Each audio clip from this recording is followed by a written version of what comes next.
Hello, aujourd'hui c'est l'heure de la suite de ma série spéciale riche. La semaine dernière on parlait de l'augmentation des riches et de leur fortune dans le monde. Je vous propose donc aujourd'hui un focus sur les riches en France.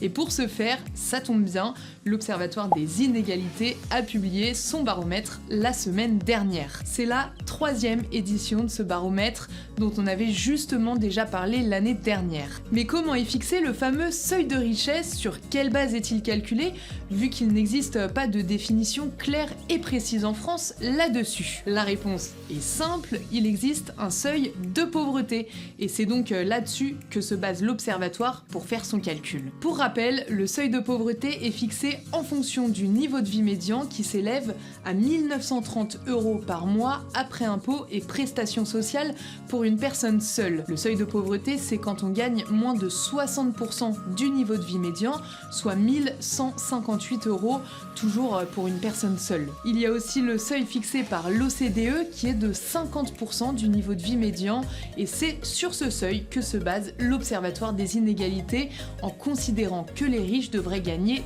2 fois le niveau de vie médian. Alors cette année, en 2024, combien faut-il gagner pour être riche en France? Pour une personne seule, 3 860 € net après impôts et prestations sociales donc, vous assureront d'être riche en France. À deux, en couple donc, il vous faudra 5 790 €, et si vous êtes une famille à 4 avec 2 ados, c'est 9 650 €.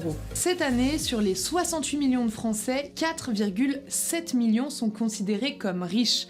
Cela représente 7,4% de la population, et c'est un record depuis 20 ans. Attention, cet observatoire est fait pour se rendre compte des inégalités en France. La richesse est une notion ambiguë, on ne vit pas de la même manière à Paris qu'en province par exemple, les coûts de la vie diffèrent en fonction des villes et de plein d'autres facteurs. Abonnez-vous!